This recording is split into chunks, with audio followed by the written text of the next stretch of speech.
My apologies for the delay.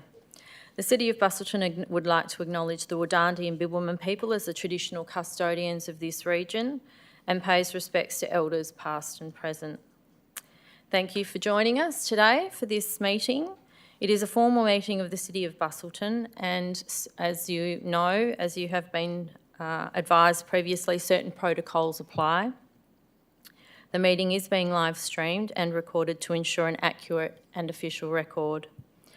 I kindly ask that you do not record, photograph or take videos during the proceedings, as the official recording will be made available. I understand that tonight you may hear matters that you strongly agree or disagree with. I would respectfully ask, as invited observers, that you refrain from making comments, chatting or applauding during the proceedings. This helps maintain a professional environment. It can be very off-putting for councillors in the chamber when they're trying to listen to other councillors debate and participate in debate. If there is noise from the gallery, it can be very distracting, and obviously we want good decision-making in this chamber. So all the elected members should be offered that opportunity to be able to focus on what is happening in the chamber. We have a prayer this evening, which will be read out by Reverend Carolyn Ball from the St Mary's Anglican Church. If you would like to come forward, Reverend Ball. Thank you very much.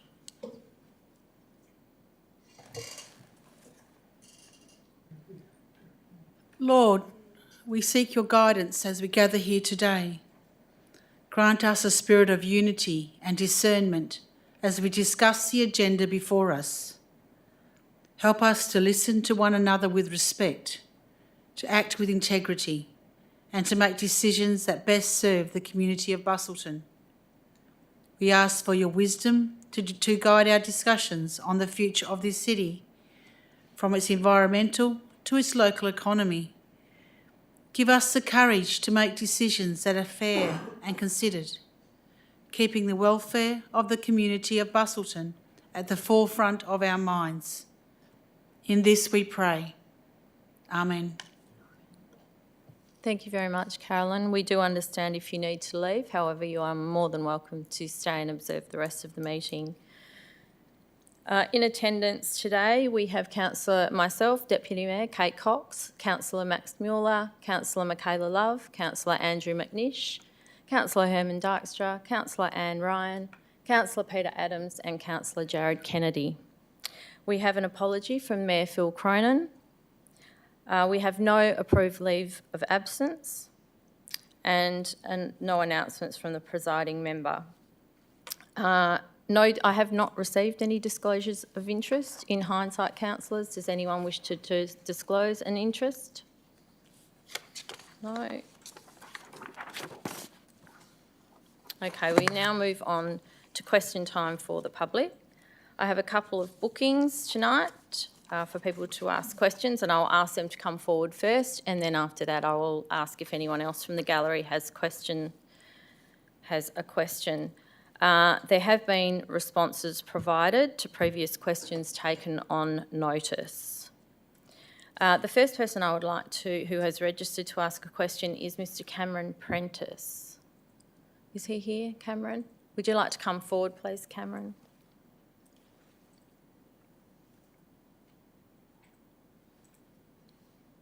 Just press the button and just state your name and where you're from, Cameron. Cameron Prentice from 552 Kays Road in Marybrook. Thank you, Cameron. Please ask your question. I've just got a question regarding the proposed groins that are going to be going ahead in the MU8 area for Marybrook and Siesta Park. Being quite a long-term resident there, I've seen what's happened a fair bit, and it seems that it's the biggest issue is the Lennox drain, which to the the east side seems to have broken, and that's causing all the erosion that's going down to Siesta Park. at the moment, what their proposal is that they're going to put a series of 8 groins starting from Marybrook down east to Siesta Park. My thoughts were or are that in Marybrook there isn't an erosion issue. There's an accretion of sand that has been going on for quite a number of years. It's evident by if you just walk along the beach, there's actually old moorings, lines that are in the sand that haven't been in water for years and years, and they used to be 2 to 3 metres underwater. Excuse me, Mr Prentice, do you have a question in relation to this is question time? So you need to phrase. Yeah, your okay, point as a sure. question, please. Well, my question is why is it seen to be doing lots of groins where the issue seems to it's just the Lennox River drain. What happens there is you get the fresh water that flushes out from the inland. When you get the natural accretion of sand which plugs the front of the drain, the water can't flow out to the ocean as it's meant to, and so therefore it goes its weakest. So, Mr Prentice, your question is why 8 groins as opposed to Why are we not just dealing with that's the first issue? And I'll put this in my submission, which I never received a response about. Why are we not looking at that first and see if that fixes the problem, and then make a plan of the extended groins? To me, it just seems like a huge amount of money. I'll put your question to the director, Mr Prentice. If you can come in and actually make a presentation to council, which will give you longer to speak. Sure. Tonight, you are only permitted to ask a question, unfortunately. Okay. So Yep. I will direct that question potentially to Director Barber or to the CEO, just to respond to that the issue of the groins.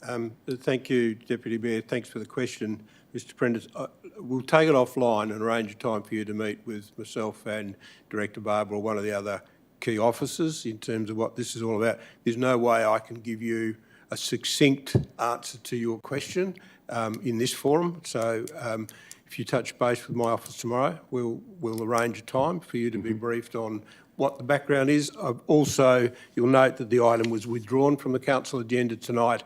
We had other people come to the meeting last week expressing different concerns and different issues to what you've suggested. So we've taken the item off the agenda to allow a forum where people with different views can come along, express them, and then we'll provide some answers to you all. Mm-hmm. Okay. So hopefully that will assist you with it. Yeah, no. Okay, well, hopefully you can get some get some information from the CEO. Thank you. Thank you. The next person who's registered to ask a question is Jane Bennett. If you'd like to come forward, Jane. Just state your name. Jane Bennett from Busselton. I've just got a question on the Snap Send Solve app. Just wondering if council can advise how residents can use that app. Sure, I'll refer it to the CEO for a response to that question. Thank you, Ms Bennett. Thanks, Deputy Mayor, and thank you for the question. The City currently accepts Snap Send Solve requests and then either transposes them into our corporate customer request management system or they transfer directly to the service area to respond. Dependent upon the customer information details we receive, we then send an acknowledgement email, excuse me, and closure notification. We're also currently in the process of upgrading the City's customer request management systems to bring online a number of new customer request options via the City's report in issue or request to service page. So we're centralising more of our customer requests directly into our corporate system, as distinct from going via a third party like Snap Send Solve, although that will continue to be an option. Okay. Can I just ask in clarification, so because I'm new to the app, I get an email saying that it's been registered or received. Did you say that we would get an email when it's been dealt with, or because I don't seem to be getting anything to know if it's been done? You should be getting an email from us when we close it out. I can't tell you what you get from Snap Send Solve. Okay, but we should get an email regardless. Okay, thank you. Thank you, Ms Bennett. The next person I have registered to ask a question is Debbie Gibson. Is Debbie here? If you'd like to come forward, Debbie, take a seat.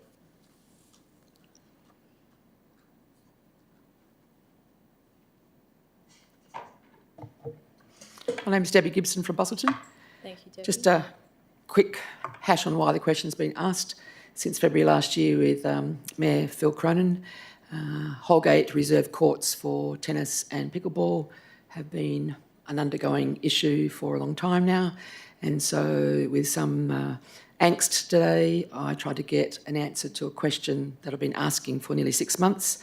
And the question is this: as the City of Busselton is providing 2 tennis nets for the new courts at Holgate Reserve, could the City of Busselton also provide 2 pickleball nets for Holgate courts? At the moment, City of Busselton don't see any need to provide pickleball nets for pickleball courts. Wheels are not needed for these court nets. They can be just a normal net that go in a carry bag and get packed up. I seek your approval tonight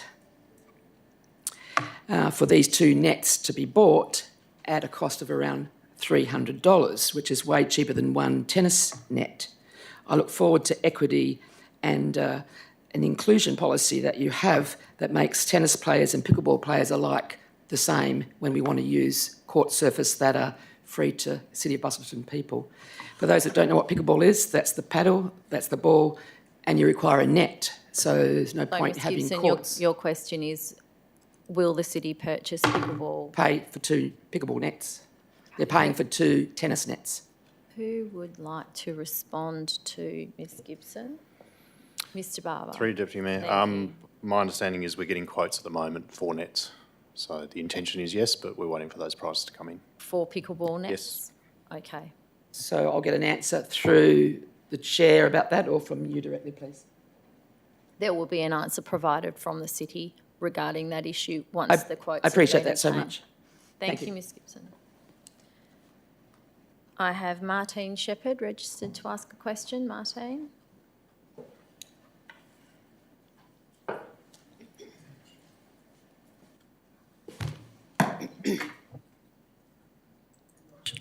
Is that live now? Thank you.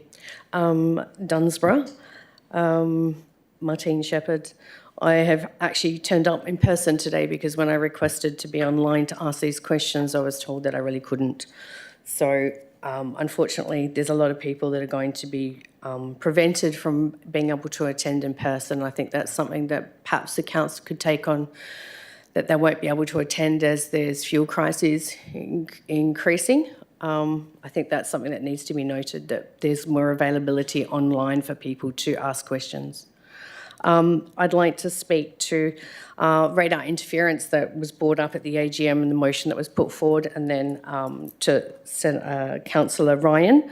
The first question would be if I could have a show of hands, those councillors that have been able to find their own independent information about the interference in radar. Sorry, from- Ms Sure. Shepherd, it's just a question of the whole council, not individual councillors. So can you please rephrase the question so it's asked of the whole council, not individual councillors? So showing address it hands? to individuals or just to the whole No, council? just to the whole. The question needs to be addressed to the council as a whole, as one entity, not individual councillors. What please. independent sources did the council look at to define whether or not it posed an impact on the community?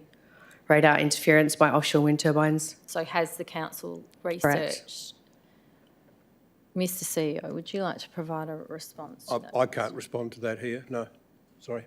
Okay. Anyone else that did? So that may become evident in debate, Ms Shepherd, but it's difficult. Councillors can't indicate it at this point until we go into debate on this notice of motion. Okay, so the second question I'd like to ask is that in reference to what was made about CASA and the concern about the impact of offshore wind turbines to radar interference and the effects on the local airspace as well as marine, has there been any further feedback from the Department of Defence directly? Because that was expressed to me directly at the airport.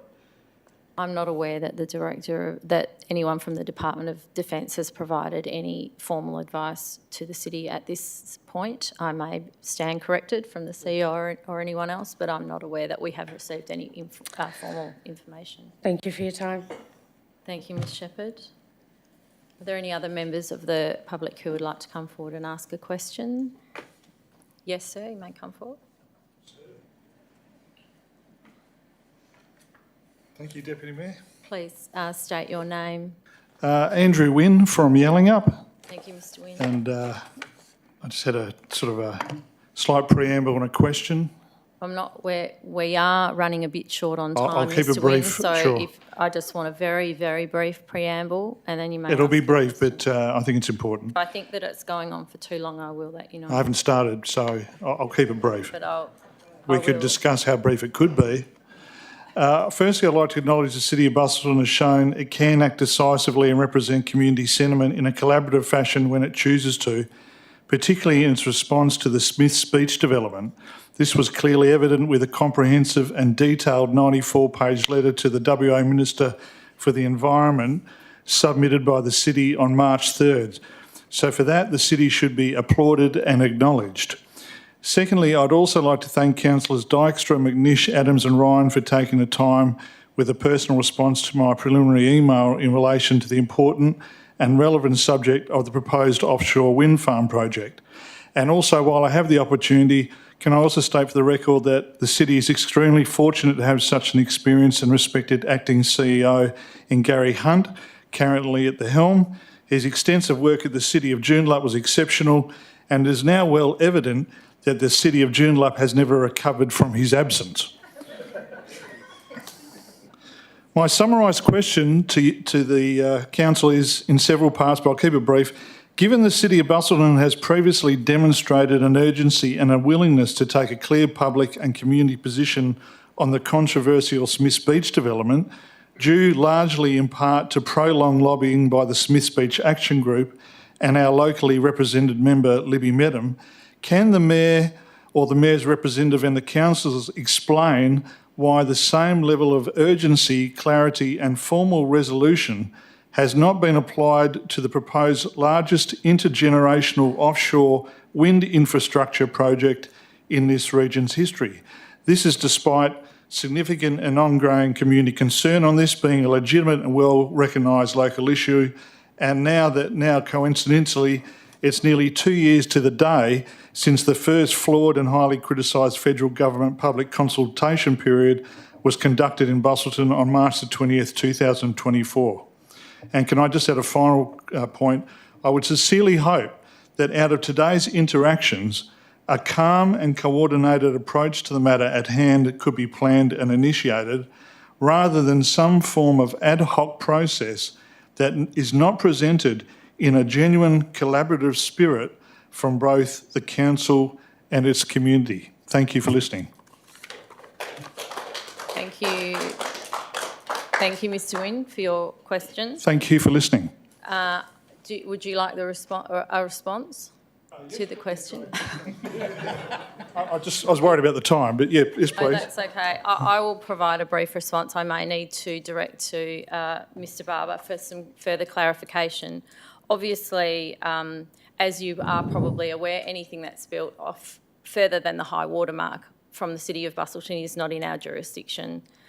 It is the jurisdiction of the state and federal government. Therefore, we have no decision-making powers in that regard. Smith's Beach is located within the City of Busselton, and the City had been asked to provide commentary to the state government with regard to that development. Therefore, Smiths Beach is within our jurisdiction and we can provide comment even though we are not decision makers in the SDAU process. So that's a differentiation, Mr Barber. Correct me if I'm No, that's correct, Deputy Mayor. if I'm wrong. And I'm sorry, the second part of your question was? The second part of the question was,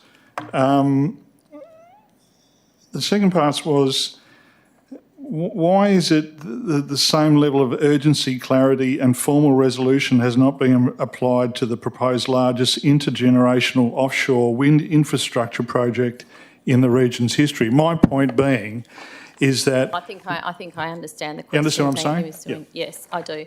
And I believe that the reason is that we are still waiting to see what that proposal will look like in terms of where the wind turbines will be located exactly.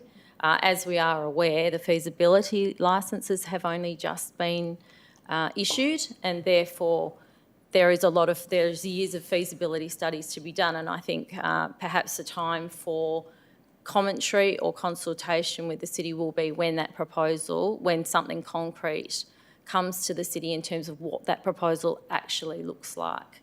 That would be my understanding. I'm not sure if any officers would like to supplement that opinion. I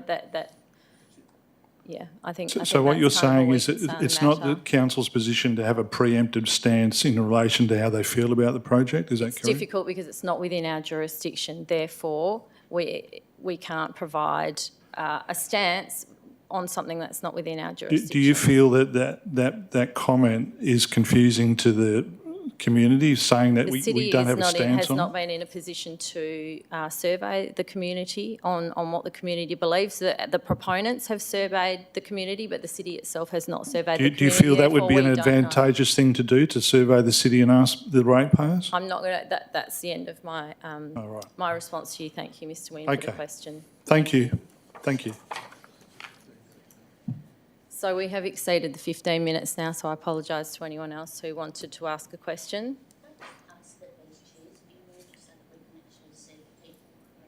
Sure, no problem. We will arrange to do that. Okay. I will now move on to the rest of the agenda. I have not received any petitions tonight, and I have not received any applications for presentations by parties with an interest. Or deputations. There are no questions of members of which due notice has been given. I will start with item 8.1, which is a confirmation and receipt of minutes from the ordinary council meeting held on the 11th of March 2025. Do I have a mover? Moved Councillor Love, seconded Councillor Ryan. Is there any opposition? If not, I put the motion. All those in favour? That's carried 8-0. Thank you. Item 9, applications for leave of absence. I have received no applications for leave of absence. Item 10, I will, for the convenience of the gallery, I will bring forward, pursuant to clause 5.7 of the standing orders, item 17.3, notice of motion from Councillor Ryan on the wind turbine concerns, will be considered as the first matter of business tonight, with the remaining items to be considered in the order in which they appear on the agenda.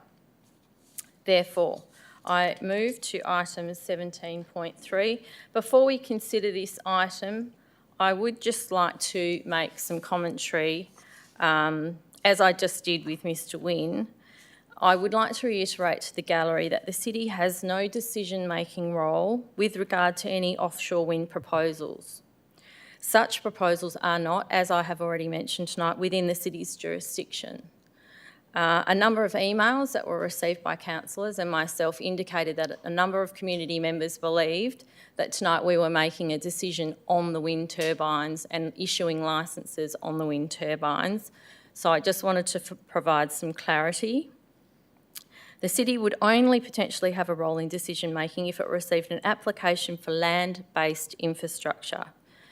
This is not anticipated to be required at this time. The city has no, as I've already mentioned, jurisdiction beyond the high water mark, with the exception of infrastructure that joins the land, such as the Busselton jetty. The City has not consulted the community about this matter, and the Council has not formed a position either way with regard to any offshore wind proposals. The Council has written letters to various state and federal government ministers in response to approaches by members of the community in April 2024 and earlier this year in January 2026.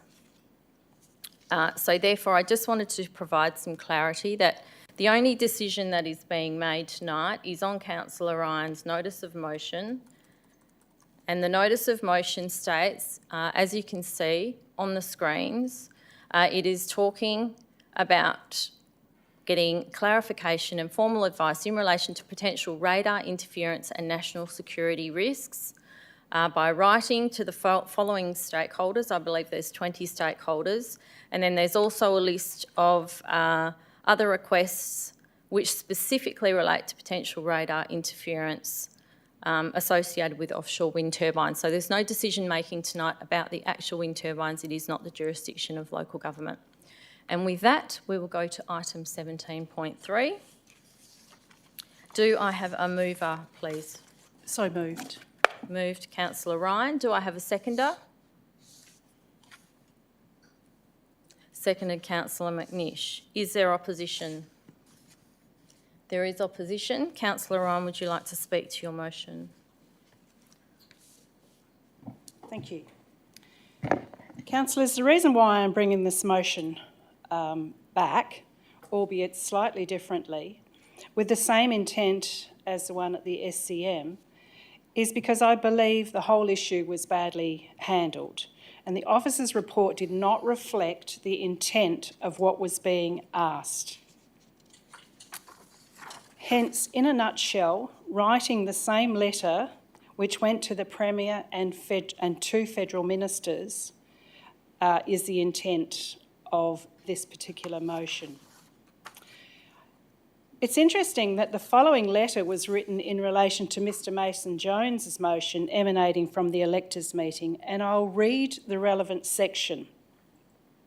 The City's role in this matter is to convey the concerns raised by electors, seek clarification on matters associated with Aboriginal customary fishing rights, and advocate for improved consultation processes with the Wadandi saltwater people regarding future marine management decisions, and to request the Premier gives appropriate consideration to the concerns raised. The City would welcome the opportunity to be kept informed of any advice, clarification or engagement outcomes arising from the matter.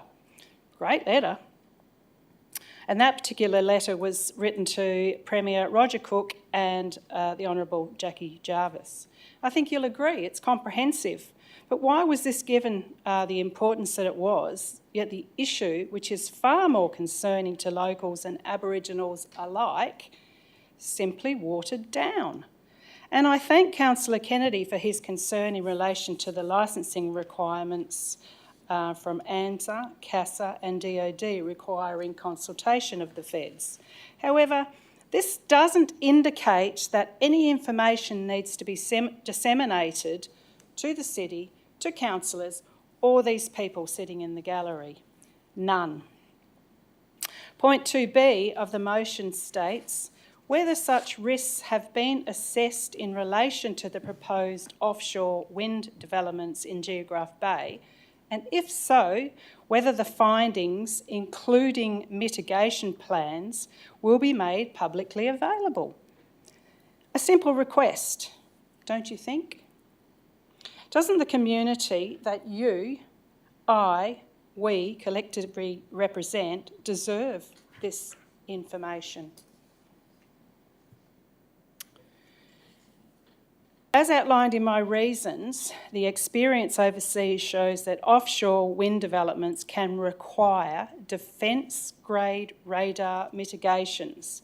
In some cases, projects have been paused or even cancelled because they could not mitigate the problem.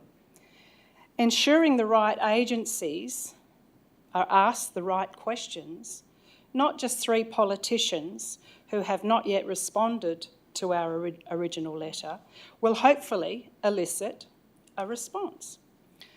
Electors members, burying your heads in the sand and saying barleys and suggesting that we can't do anything is simply not acceptable. It is a request for information. I am very much aware it is a federal issue.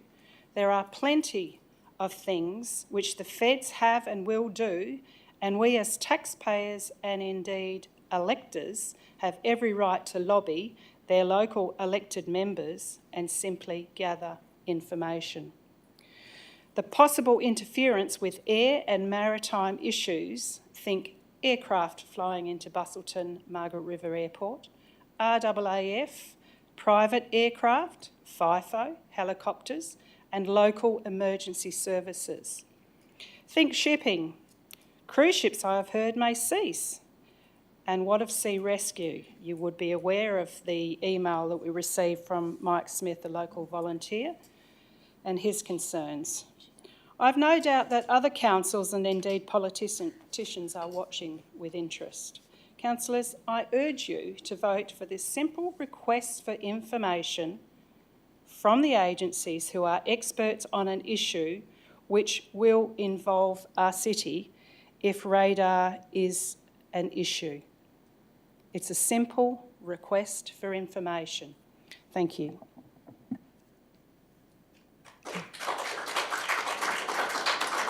Councillor McNish, would you like to speak as seconder?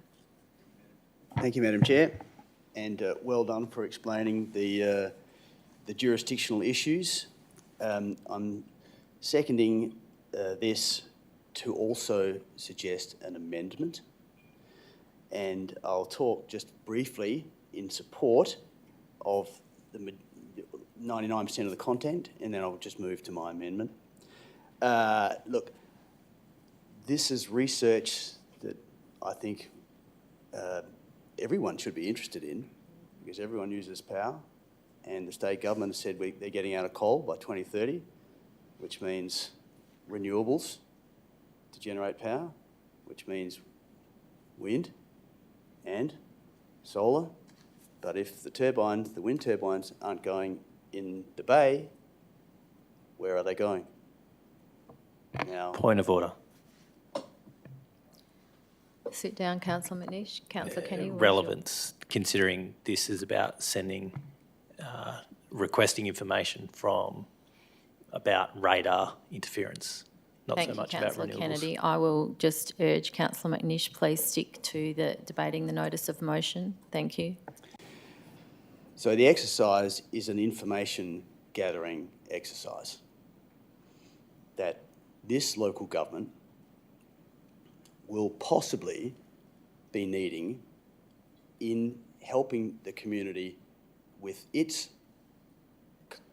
consultation responses to any project that might be proposed out in the marine environment, and indeed any wind farm project that might be proposed on land, of which the increasing probability is that the local government will have some development application jurisdiction over, if we can find out where the state government or Western Power is proposing to put any land-based wind farm that the council has resolved to find out a month or so ago.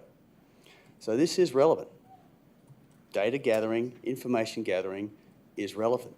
And if we can do so from a whole host of agencies that may have and potentially will have a role in this kind of power generation for the production of a letter, well, that's just a wise move, I think. Now, that's supporting the content. My amendment that I'm proposing is that the words that the council, in acknowledging community concern expressed at the 2026 annual meeting of electors, requests the CEO, and on it goes. So I'm just replacing some of Councillor Ryan's words to acknowledge the community concern expressed at the 2026 annual meeting of electors, which I might add is the preeminent time the community gets to speak directly to what it wants of its local government, rather than just simply through questions or lobbying the individual councillors. This matter was resolved and heavily supported, and has since been, at the annual general meeting of electors. So I think we need to honour that. So I'll move that amendment. Councillor Ryan, do you I'm accept? happy to second that. Happy to second that. Do you want me to accept it or second it? I'm happy Well, to do if both. it's not a substantial, I'm happy to put it as an alteration if Councillor Ryan and you, Madam I Chair, don't will think accept it's changing the intent of the motion necessarily. Yeah, so it's Councillor McNish has moved an amendment and agree it appears to be an amendment only, Yes. not an alternative.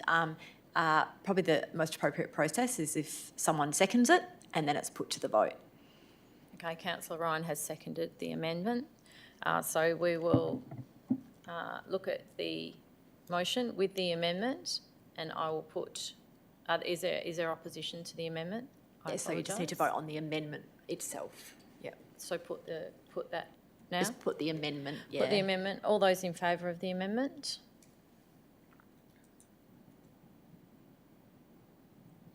So that's 6, 7 against 1. So that's 7-1. The amendment is endorsed. We'll now go back to the substantive, including the amendment. And I would be asking for a speaker against the amended motion. Councillor Adams. Thank you, Madam Chair. Thank you, Councillor Ryan. Before we start, I'd like to make a statement that I think, I can't speak as one, but I think as a whole, most of us are dead against the wind farms. That's pretty important that we know that before I speak against this motion. Most of the gallery here tonight are thinking that they are finding out about the wind farm. We're not doing anything about the wind farms. We're just doing radar interference on the wind farms. So from what we can see from the amount of emails we got, there's a lot of misinformation and a lot of misguided stuff going around. And the radar interference is a very small part of a lot bigger problem if the people and we want to do anything about stopping these wind farms. If we send out letters about the radar interference, 20 or so letters, then the next group of people come up about the seafloor damage, we send out another 20 letters. Then they come out and we've got microplastics. We've got, if something breaks down and we've got oil going into the things, we've got another set of people we need to ring. What needs to happen is we need to have a coordinated response, not on separate items of the wind farms. We need to take the passion out of it, and I don't mean that in a rude way, Martine. I think you are a legend. We need to focus this. I think we need to take a coordinated response, radar interference, visual impact, C4 damage, migratory, microplastics, and impact on the fisheries. We're having a demersible ban, yet with chance we're going to have big wads of concrete drop on our floors. It needs to be a coordinated response that then comes to the council and we can then vote on it accordingly. Yes or no, I don't know, but we can vote on it accordingly. If we start sending letters out to all these things, I think we're just going to look like amateur hour. And I don't mean that rude like to anybody, but with letters going everywhere potentially, and I just don't think that's the right thing to do. I hate this word working group because working groups just tend to kick cans down the road. It's one of my favourite sayings, but I would love to see Barra, Martine Shepherd, and a few other keep the passion out of it, but be passionate, form a solid argument against the wind farms, not just talk about one section of the wind farm. And once we've got that in place, then we've got something to work with. I spoke to a fair few people today regarding this, and a lot of people said, well, why doesn't the city do something about this? I said, the problem we've got, and I'm not being rude, history says if the city does something about it, we'll put the proposal up and we'll have 5,000 people come back and go, we don't like that, we don't like that, we don't like that. It needs to be the opposite way. And the Smiths Beats Action Group is the perfect example. they got together, got it, and could bring something to the Shire, or the city, sorry, apologies these days. And then it could, we still don't have the same pool as something on land, but it gives us something to work with. And we have got, from the ratepayers and the concerned citizens, we have got something to deal with, not parts of a big problem. And if you keep dealing in parts, no one's going to take you seriously. I think that's all I've got to say. I've only got one chance, I better stay up and... Yep. Yeah, I just think we need a coordinated response. Thank you. Thank you, Councillor Adams. Do I have a speaker for? Speaker against? Councillor Kennedy. Yes. Thank you. I'll be speaking against and raising a few points that mightn't have been picked up. A lot of points have been. So one is on the minimal comment from the officers in this notice of motion, and that's because the local government just doesn't have that experience to comment on it. And also a good reminder, so the current process at the moment, we have the declaration of this area, and the licence holders currently, they need to prepare a management plan and consult with AMSA, CASA, Department of Defence, BOM, Fisheries, and in that management plan, they're to address concerns and mitigate. So to me, I feel like this process is already going to happen, and even more reason why the local government shouldn't really step into that jurisdiction. We're talking about national security risks. Well, I think disseminating some of the information from Department of Defence to the community would be a national security risk. So I'd be concerned if we got some responses about that.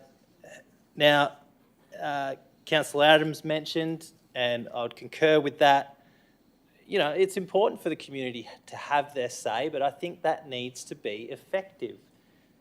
It has to be directed to the appropriate agencies. So we have our state and federal representatives, and this, I feel, is where that should be directed. Councillor McNish raised a great point.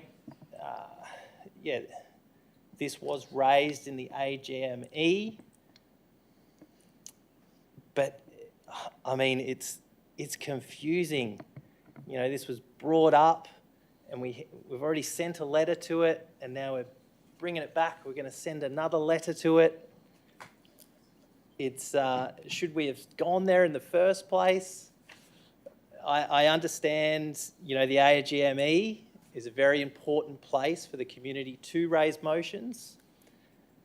And yeah, from that, the officers do a report, and then the council has a look at that and sees where they want to go with it. But I feel like we already have sent some emails out, some letters, and that'll do for the moment. Thank you, elected members. I'd encourage you to vote against this one. Thank you, Councillor Kennedy. Do I have any speakers for? Speakers against? Councillor Ryan, your right of reply. Thank you. Councillor Adams, I think the reason why people were emailing in their thoughts and feelings was because the Mayor seemed to indicate last week that there was only 40 people concerned about wind turbines. I think, based on the number of people here tonight, and I thank them from the bottom of my heart, it's a great turnout, that people have concern about the whole thing.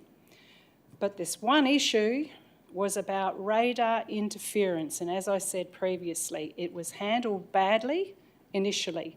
Sending The email to only 3 politicians gives me no comfort whatsoever. Councillor Ryan, just keep to debate, please. I am.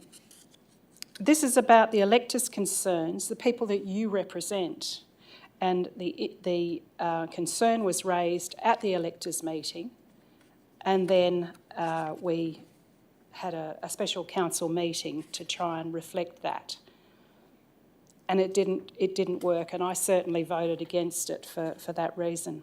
The suggestion, Councillor Adams, that Martine's group and Barra are not working together, I think is a furphy. I think they work very well together, and I congratulate both groups for getting the information out to the public. Yes, Councillor Kennedy, they do need to consult, but they do not have to tell individuals. Those agencies can gather the information. Why do you think there's FOI processes and inquiries and so on? So I think I did articulate it in my original words that they do have to do that. They do have to do it. But it doesn't say anywhere that they're going to tell you or me or these people. It doesn't. And this is why I'm requesting that we ask these people to give us the information. And I don't think that answering the question that there is radar interference is the Department of Defence or Security or whoever is going to give us national intelligence information. I think they're pretty smart. They can give us information based on certain information. But I wasn't quite sure what else you were saying, Councillor Kennedy. But once again, I think that the letter that was sent to, in relation to Mr Mason's issue with fishing was quite articulate, and that should be reflected in the concerns of the electors emanating out of that meeting. Councillor Ryan, rebuttal only. You're introducing new material. And that is all I'm asking for, support for letters to go, to give us comfort so that the electors have got comfort, knowing that there will or will not be radar interference. It's simple. Thank you. Okay, thank you, councillors. I will now put the motion. All those in favour? Against?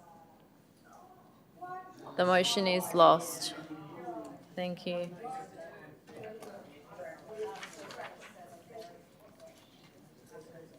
Okay, I'll now move on to items with adoption by exception resolution, items 11.3, 11.4, 11.5. Excuse me, sir. Excuse me, sir. Thank you very much. Item 11.5, item 15.1, item 15.2, item 15.4 and item 16.1.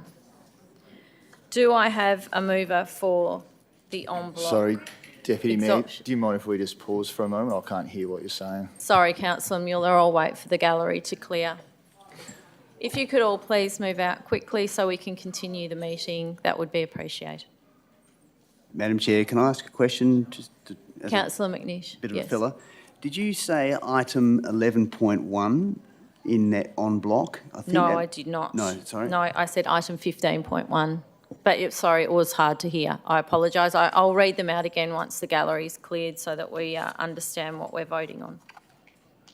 Okay, so adoption by exception resolution, items 11.3, item 11.4, item 11.5, item 15.1, 15.2, 15.4 and 16.1. Do I have a mover? Moved Councillor Dykstra, seconded Councillor Love. Is there any opposition? If not, I put the motion. All those in favour? That is carried 8-0. Thank you, councillors. I now move on to items where we require an absolute majority. Item 11.1, activities in thoroughfares and public places and trading local law. Do I have a mover for this motion? Moved councillor Mueller, seconded councillor Kennedy. Is there opposition? There is opposition. Councillor Mueller, would you like to speak to this motion? No, just put as written, thanks. Thank you. Councillor Kennedy? Reserve my right. Thank you. Councillor McNish? Thank you, Madam Chair. Just based on the information we got late this afternoon, and I apologise for my ignorance in the local law-making process, and I might just add, making laws is one of the highest tasks that the council does. Under the Act, you must implement your local laws, and you may do anything else. So the local law is, number one, actually. I didn't quite understand the scrutiny that the legislation committee puts on local laws that won't change virtually anything. That's the advice at the end of the process. So here's me thinking, well, I'll just tweak it a little bit when it comes back because I've had a little couple of pet things I'd like to get into this local law. And to be told, well, A, there's a risk that we'll run out of time. I completely understand that. And there's a reason for it, that it was part of the three that needed to be done because of the change of the Act. Unfortunate, but that's the reality. And B, that anything significant, like putting a fine up from $200 to $800 is a fourfold increase, and that is significant. In accounting terms, anything over 10% is significant, so that is very much significant. I accept that too. So I would like to, I'm voting against this as is, to provide an make an well, what would it be? Would the chair permit an amendment? And I'm happy she doesn't. Either way, because there is a little bit in it that this local law proceeds as is proposed, but taking up the officer's suggestion an hour ago that a council also resolves to bring back or to consider this local law, an amendment to this local law,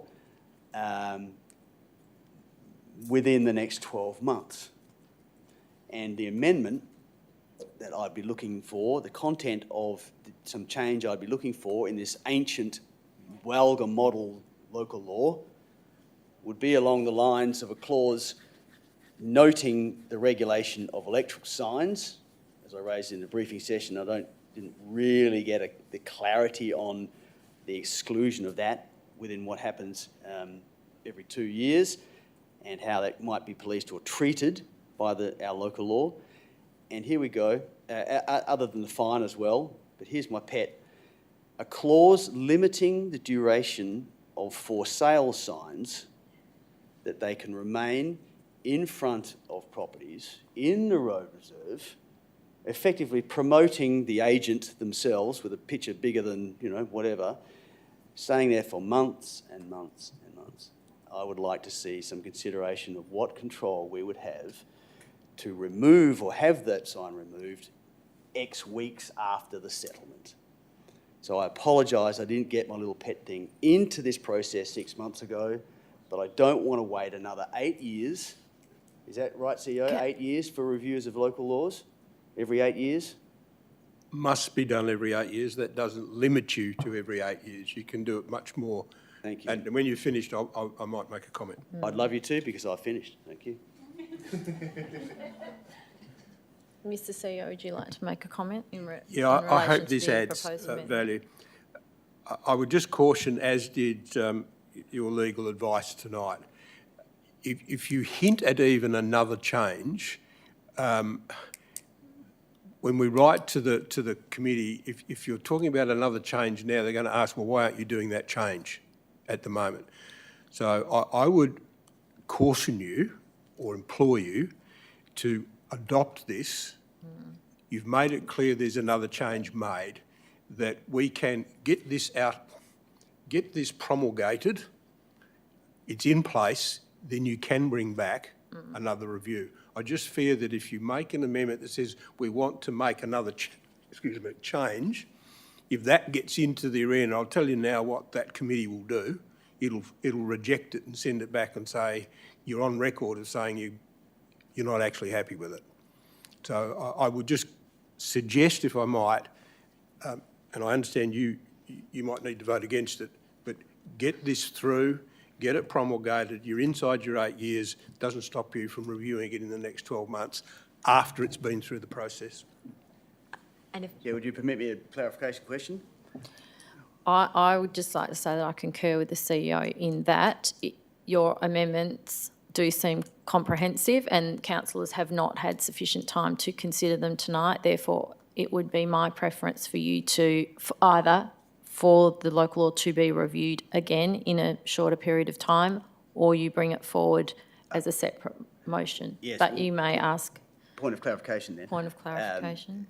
I was proposing that this local law go through, as is proposed, with another council resolution that talked about another review or having a look at it again within 12 months. And how I did that, if that didn't get supported, I could bring it through a nom, I understand. But I wouldn't want to cloud the existing process because there is some urgency and we don't want it rejected. We want to have a law. We can't risk. So the amendment relates to reviewing the local law in 12 months? Yes, and I wasn't saying that reviewing it necessarily with those things there, but that would be the things that I would be looking to inject into that review within 12 months.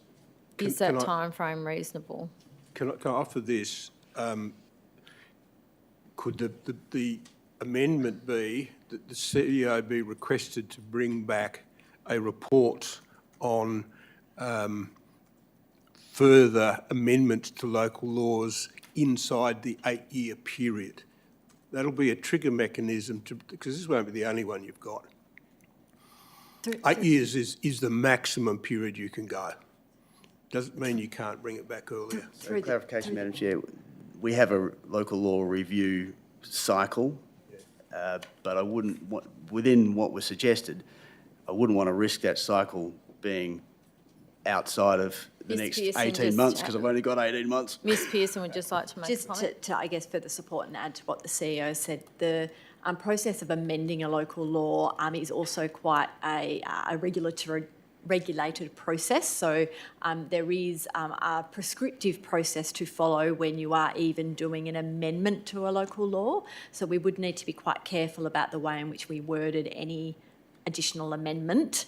And so I would probably echo the CEO in terms of treading with caution in terms of that, and perhaps that might be better done separate to this rather than on the fly, because it is quite a process that you need to follow. You can't just sort of amend it. Madam Chair, then taking the advice, the apparent overwhelming advice, I could ask leave to withdraw my amendment and just perhaps signal verbally that I'll propose a nom if that's an easier way. I think that seems like the best way to proceed at this point. Yep. Would you accept me withdrawing? I will accept the withdrawal. Thank you. Can I ask a question, please? Would Councillor McNish's motion be better served in a policy? Well, that's probably a conversation for another day, Councillor Ryan. How about we? It's a good thought. Let's just hold that thought, and perhaps there can be some conversation. How about we now move to the item before us, and so Councillor McNish spoke against. Do I have any speakers for? Any other speakers against? Councillor Kennedy, you reserved your right. Nothing Would you to like add. To speak? No? Okay, thank you. And Councillor Mueller, right of reply? Yeah, there's nothing to rebut. So. Okay, so therefore I'll put the motion. All those in favour? Against? The motion is carried 8-0. Thank you, councillors. Item 11.2, new council policy, public question time and information sessions. Do I have a mover for this motion? Move Councillor Kennedy. Do I have a seconder? Seconded Councillor Dykstra. Is there opposition? There is opposition. Councillor Kennedy, do you wish to speak to the motion? Reserve my right. Thank you. Councillor Dykstra. Reserve my right. Councillor McNish. Thank you, Madam Chair. I believe that Director Pearson might have some words assisting that have been pre-prepared, but basically I'm speaking against, not that I don't want to rescind those two, A and B, that have been a recommendation of the committee, but it's the public question time and information sessions proposed policy that I want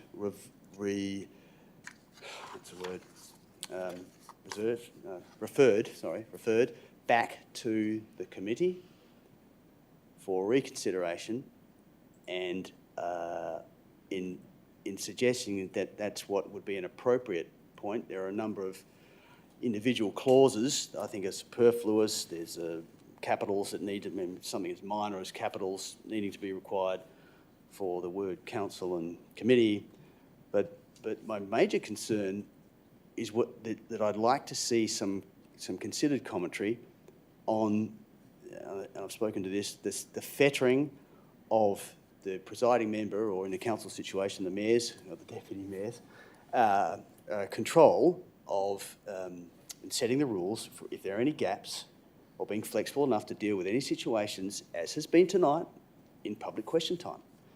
So I think it's the thin end of the wedge, setting a policy that the mayor or deputy mayor must, should, in terms of code of conduct, should abide by the policy, but needs the flexibility and is afforded the statutory rights to make those calls themselves. So I just think when policy overlaps the statutory rights, and when I use the word overlaps, I could use the word encourages or guides or whatever, but the statutory rights are the statutory rights. And we should not go there, the council should not go anywhere near them. Okay, so I would like that issue further explored by P&L, and if anyone has other concerns, minor concerns, clause concerns, such as defining what a briefing session, I'm not sure what a saying something's a briefing session or whatever it is, that's just not clear. So agenda briefing sessions is this, and that they shall be held on, the first week or the day of, and the week before. Operational progress briefings, perhaps encompassing directorate activity reports and CEO intercourse with the elected member collective, and are not open to the public. These are definitions that you put in policy. And for strategy and concept sessions, if that's what they're going to be called, they're scheduled and facilitated by the CEO and his or her nominated representative, including an external party.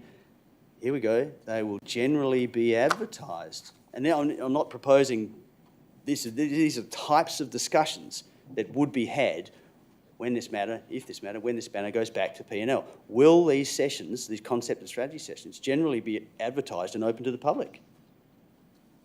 Except where the content is given confidential status by the CEO, as is his right and role under the Act.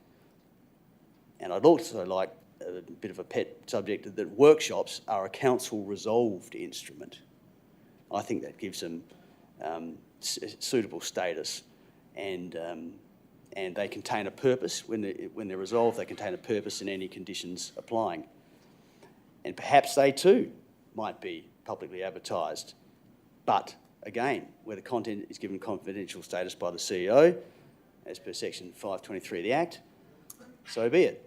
They happen behind closed doors. I think there's a lot of clarity and definitions that needs to be reworked into this suggested policy with the context of the fettering of the statutory rights.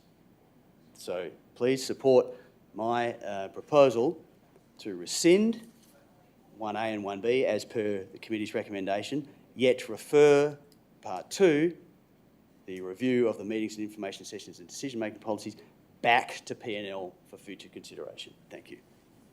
Okay, so just to be clear, councillors, we will put the committee recommendation first. If that lapses, we will then default to Councillor McNish's alternative.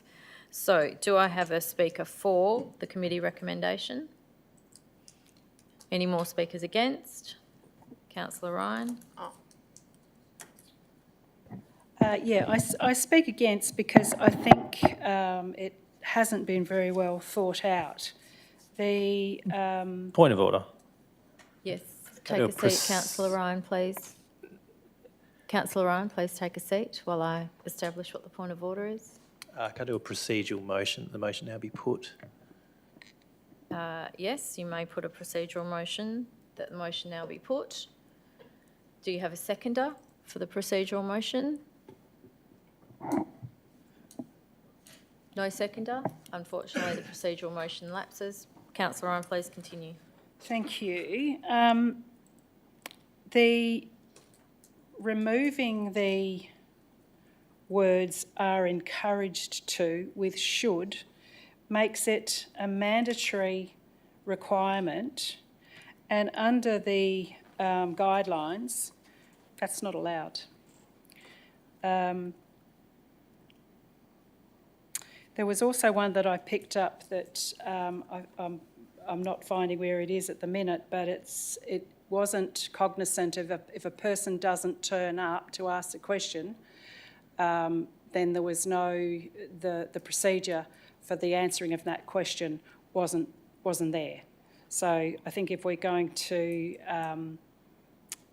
make a policy, it should be correct wordings. There's spelling and grammar errors in there. As I say, 5.3, in accordance with the regulations, not the Act, should be 5.242.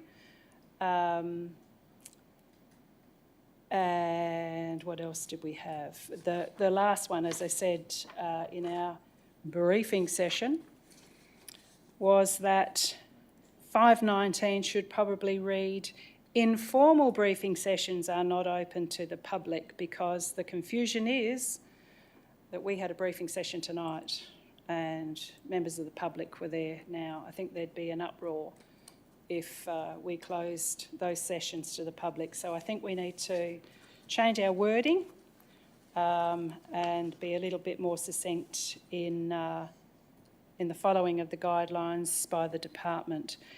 I'm a little bit concerned, however, about your alternative, Councillor McNish, in the rescinding of the information sessions and the recording of live streaming of council meetings.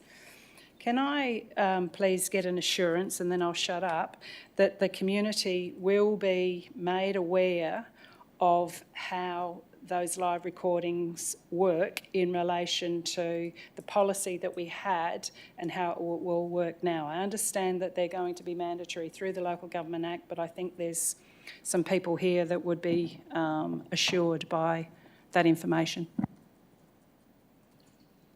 Okay, do I have a speaker for? Speaker against? Councillor Love? I'm just going to touch on this briefly.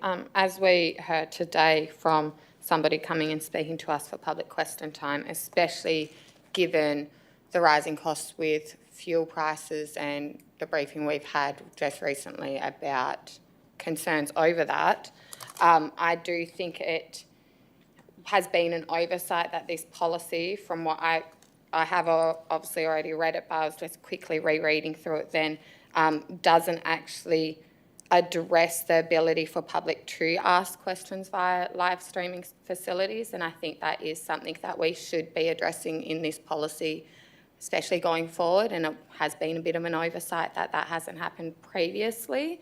And I also do hold my concerns and reservations over clause 5.19. I know councillors here were potentially in favour of still having briefing sessions, informal briefing sessions, not open to the public. However, I do think it wouldn't be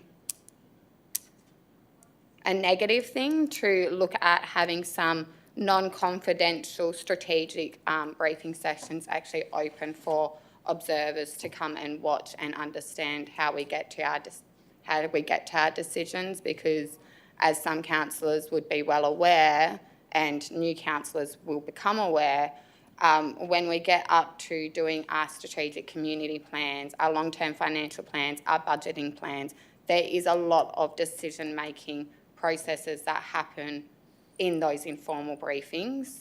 Obviously, we have a chance to debate and discuss it on the night of when they are presented to council. However, I do think it is, I guess, remiss of us to not actually be a bit more open and accountable and transparent to our community on how we got to those decisions. And I know that our neighbour, Shire of Augusta Margaret River, does do this themselves with their budgeting briefings, so it's not out of the realm of possibilities.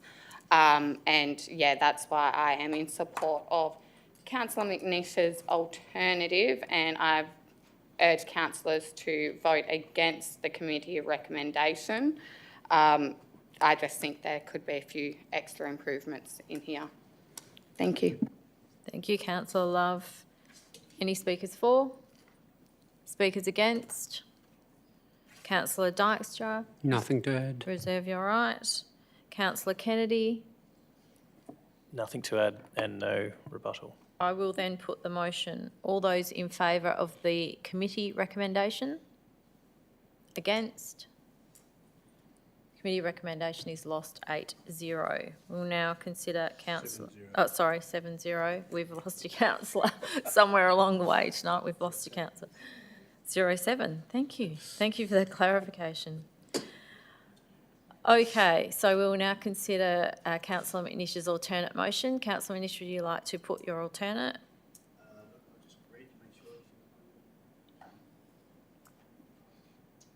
To move it, sorry. I'm just using this as a bit of a stretch. Just reading them through. Wonderful. Thank you very much. As written on the screen. Do I have a seconder? Seconded Councillor Ryan. Is there any opposition to the alternative? If not, I put the motion. All those in favour? That's carried 7-0. Thank you.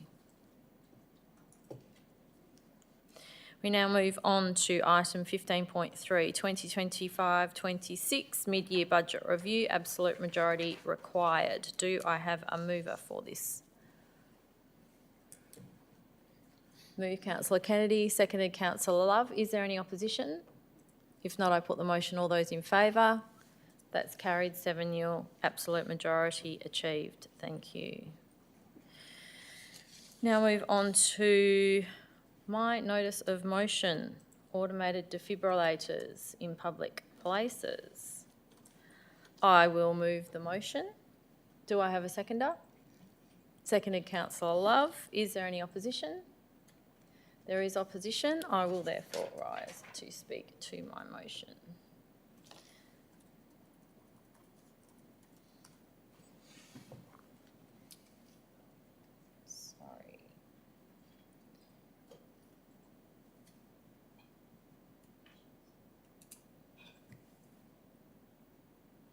Okay. Automated external defibrillators, or AEDs as they are known, are vital life-saving devices, and their accessibility and functionality can greatly assist in community safety. What I have managed to establish recently is that some years ago a number of not-for-profit organisations purchased and installed defibrillators around the city of Busselton with the assistance of Lottery West Heart grants. Apparently this was done with the understanding that the grant recipients would be responsible for the ongoing maintenance of these devices. However, in many cases this obligation has not been carried through, either due to lack of resourcing and or funding. It is not clear how many defibrillators exist in the city of Busselton, where they are located and who is responsible for their maintenance. This presents a possible risk to the city. If AEDs located on city infrastructure are not properly maintained, including the potential for device failure which includes the potential for device failure during an emergency. A comprehensive audit will ensure that the city can mitigate risk, strengthen accountability and recommend a plan to either support the dependable operation of AEDs across the district or remove them from city infrastructure. When I spoke to St John's, it doesn't seem clear. No one, including St John's, seems to be aware of exactly how many defibrillators are located through the city, which I think is quite concerning. And a lot of the recipients who installed them were not aware that the AED was their responsibility. And in many cases, because the AEDs are located in St John branded locked cabinets, it was assumed that St John's would take care of them, which has not been the case. Therefore, councillors, the reason for my notice of motion is to ensure that where these AEDs are specifically on city-owned infrastructure, that they are being maintained, and if they're not, that they should be removed, because it does potentially pose a risk to the city if someone has an incident and they go to use one that's located on a piece of city infrastructure and it's not being maintained and they're not able to use it, then there may be consequences for the city. This issue has been raised to me through several community health groups and their concerns, which is the reason that I brought this to council. I haven't put a time frame on it because I understand I don't want to put a further work impost on city staff. I would just like to have it on their radar as something that needs to be done and hopefully done sort of in a timely fashion. I urge you to support my motion. Thank you, councillors. Councillor Love, would you like to speak? I'll only speak briefly. I commend Councillor Cox on putting this one forward. I've heard just personally of incidents having occurred. I don't know if it was necessarily in the city of Busselton, but where people have gone to go and use a defibrillator. I cannot say the word, so I have to apologise.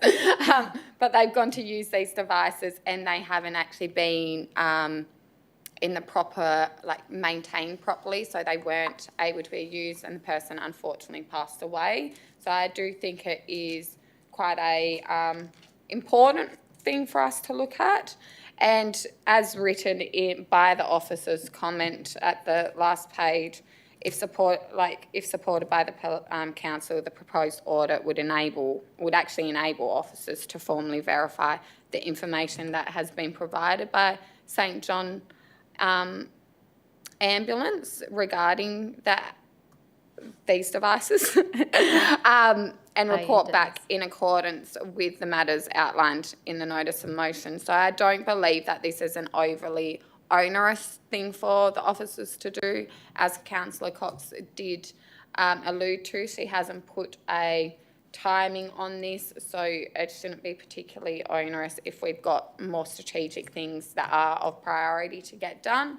But I do think this is quite important, especially given that we know that our demographics do lean a bit more towards an elderly population. But still, even if that wasn't the case, you do get young, healthy people that are of the age of 40, 50 that experience heart attacks and such and do need these devices. So I do think it's a good notice of motion, and I commend you, Councillor Cox. I urge all councillors to support this notice of motion. Thank you. Thank you, Councillor Love. Speakers against? Councillor McNish. Thank you, Madam Chair. And yes, very encouraging to see the noms coming through. Hope to see a lot more of them. Now, I'm speaking against, not because of the content, because I need context to make my decisions. Context is vital. And I'm going to propose an amendment.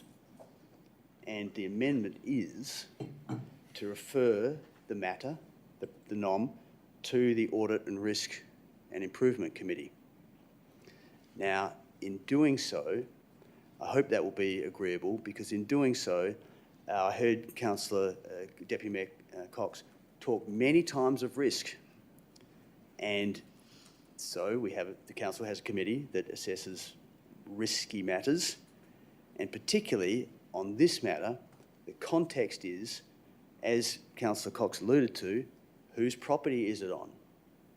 Does that make one responsible? Or is it some entity that maintains the defib? Does that make someone responsible?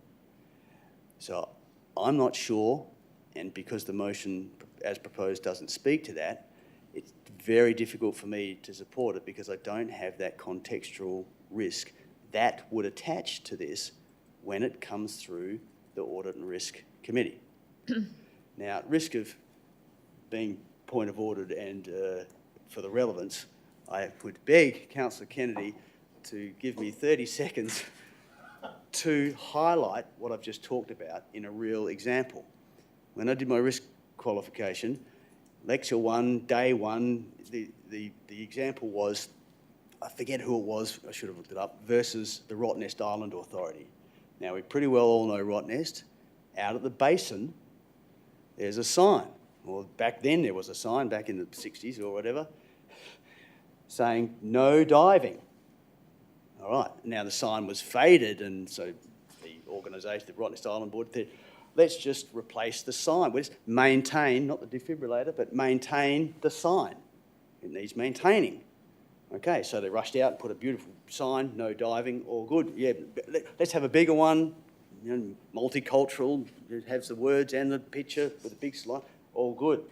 Okay, so here we go. Someone does dive in, breaks their neck, sues the Rottnest Island Authority, and they got pinged because they were deemed in control of the beach because of the sign. Okay? So I think we need to know who is liable for what in terms of defibs, and then we can make our decisions. Thank you. Councillor McNish, you have wording for the amendment? It would simply be, thank you, Madam Chair, to refer... Point 6, added on to the notice of motion? Well, rather that the council request the CEO to undertake, the council requests the CEO to refer this matter of a comprehensive audit of automated and 125 to the Audit and Risk and Improvement Committee. Okay, I will accept that amendment. Do I have a seconder for that amendment? Seconded, Councillor Love. Is there any opposition to the amendment? Oh, sorry. Sorry. That the council requests the CEO to undertake a comprehensive audit. I'm just putting... Allow me. The council requests the CEO to refer the matter of a comprehensive audit, well, maybe let's refer... to, and then after Busselton to the Audit and Risk Committee. Yep. At the end. And Improvement Committee. Okay, I have a mover and a seconder for the amendment.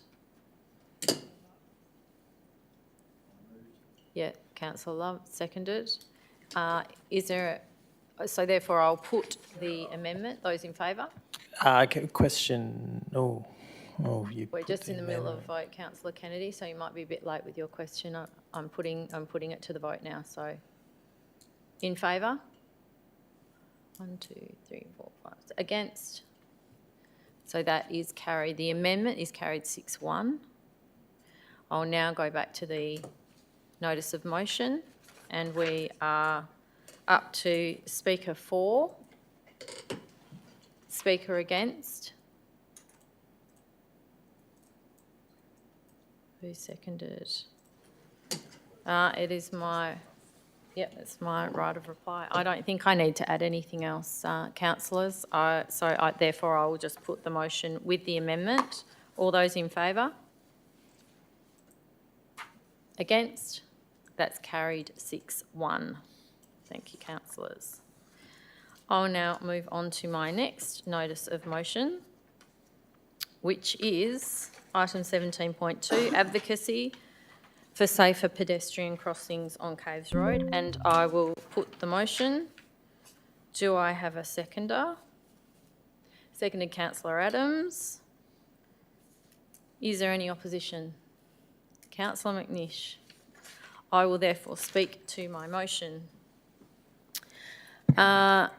Concerns over the safe crossing of Caves Road between Dunsborough Lakes and the Dunsborough Town Centre have been raised repeatedly by the local community. Recently, an online survey was undertaken in the Dunsborough community, and I think they achieved about 370 signatures. A local resident put the petition up, and I was just going to read some of the issues that she raised when she put the petition up, which I thought was quite poignant. Every morning I worry about my son's safety as he cycles to primary school in Dunsborough. Before Christmas, he had a near miss at the main crossing on Caves Road, and every day he faces the ongoing challenge of navigating multiple roundabouts, busy street crossings and parked cars along the route. I'm not alone. Many families in Dunsborough share these concerns and worry about the safety of their children. In the thriving community of Dunsborough, there are many kids eager to ride to school from the Dunsborough Lakes area. However, their journey is fraught with dangers posed by inadequate pedestrian crossings and lack of safe walking and cycling routes. Caves Road, a major thoroughfare, is particularly hazardous during school hours due to heavy traffic and limited visibility at the main crossing and surrounding roundabouts. Furthermore, the prevalent street parking and numerous roundabouts exacerbate these risks. Statistics from Road Safety Australia indicate that pedestrian injuries make up a significant percentage of road traffic accidents in urban areas, underscoring the pressing need to enhance safe passages for our children. The benefits of encouraging cycling or walking to school are numerous, ranging from reduced traffic congestion, lower emissions, and most importantly, promoting healthy lifestyles among our youth. To address these concerns, I propose a thorough overhaul of pedestrian crossings along Caves Road, implementing controlled crossings such as zebra crossings or traffic lights dedicated to pedestrian movements, which would greatly improve safety. Having read those words, I do concur, and I think Dunsborough is only getting busier with the level of development and the rapid increase in development in that area. So it's only going to get busier, and I think that main roads, I think we need to proactively advocate to main roads for a solution to this issue. In addition to that, the Dunsborough Precinct Structure Plan states the principal objectives of the PSP are point C, to achieve a pedestrian and cycle-focused environment that ensures a safe and comfortable movement within, to and from the town centre. So we already have it in the precinct structure plan. I think that advocacy is required to ensure that Main Roads prioritises and delivers appropriate pedestrian-focused safety improvements along this key route. So, councillors, I would urge you to support this very important notice of motion tonight. Thank you. Councillor Love, did you second? Oh, sorry, Councillor Adams, it was you. Sorry. I'm Pretty forgettable. Would you like to speak as seconder? I think you summed it up pretty well. I think it's just pretty basic. We're actually only advocating to Main Roads to find out what they can do. So I think we just need to get in play and see what they can do, because it is a nightmare. It's a nightmare driving a car through there, let alone being a pedestrian. Thank you. Opposition, Councillor McNish.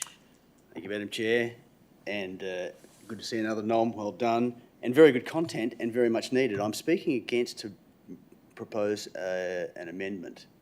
So eager am I to receive feedback on what you're trying to do, and I think Councillor Adams, you just said there's some sort of urgency, and you're looking forward to what might be as well.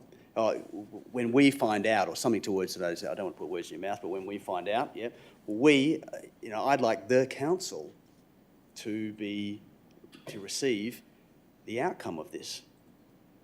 So I'm proposing that the amendment be that the matter be reported back to the council. If someone wants to come up with a date, I'm not sure. Councillor Cox has always been very mindful of the resourcing and leaving that to the CEO. for the timing, but eager I would be. So an amendment to bring back the report with any cost implications for this local government, any funding opportunities, any logistical implications, any timing implications when reporting back to the council, including building in the impact of possible CBD parking on that south side of Caves Road. Because in time, I feel there will be a necessity to start exploring that as an option to supplement the parking that's going to be needed for the future of Dunsborough. So if I would be so bold as to request the council to grant that amendment, I think the council would be more informed because it would be guaranteeing that the report came back to the council with those added bits and pieces. Thank you. Can we see? Sorry, just need a minute because there was a lot in that amendment. I will accept the amendment. We'll just get it up on the screen so all councillors can have a look.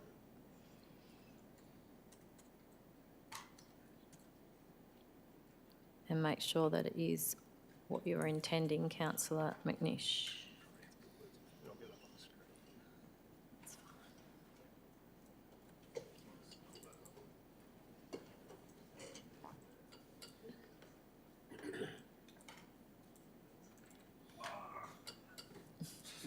Oh no, did you just lose it?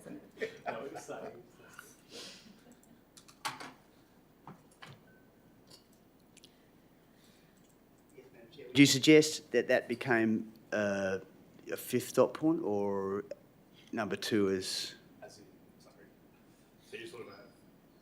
I haven't seen the original. Oh, yeah.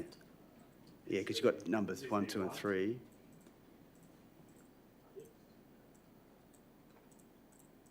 Oh, I see. Well, you're going to encapsulate that as effectively 1.1, 1.2, 1.3, and then mine will be 2, number 2. Thank you. Mm-hmm. Yeah, because the existing one doesn't require it to come back to the council, and mine would.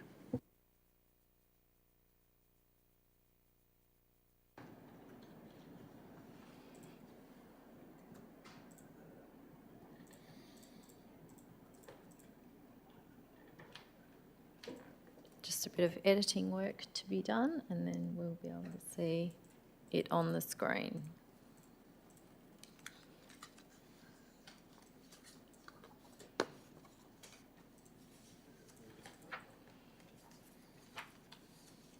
How fast can you type, Liam?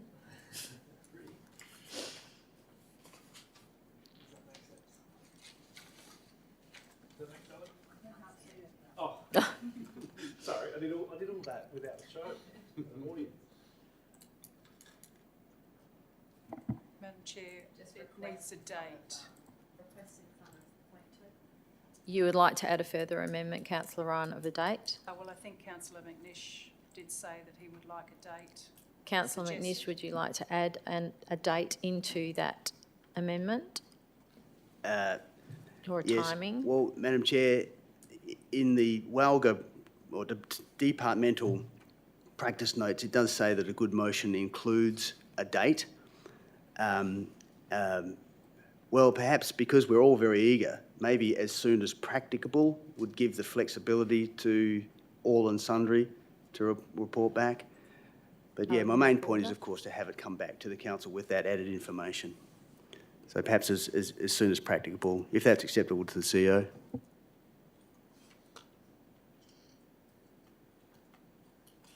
Okay, everyone's happy they've read that amendment?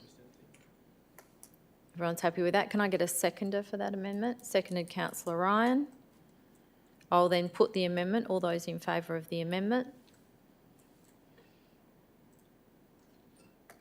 Against? That's carried 4-2. Thank you. So we'll now go back to the substantive notice of motion. Sorry, can't be 4-2. Sorry, what are we, 7? Can we just do that again? Yes, sorry. All those in favour? 1, 2, 3, 4, 5-2. Carried 5-2. My apologies. I'm no longer able to count at this time of night. accurately. We'll now go back to the notice of motion, including the amendment. And do we have a speaker? I think we're up to a speaker against. Speaker for. Therefore, I will put the notice of motion. All those in favour?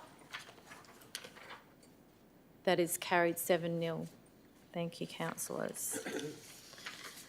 Okay, moving on back to the agenda. There are no items of urgent business and no confidential items tonight. Therefore, I will declare the meeting closed at 7:06 p.m. The next ordinary meeting of council will be Wednesday, the 8th of April, or April 15.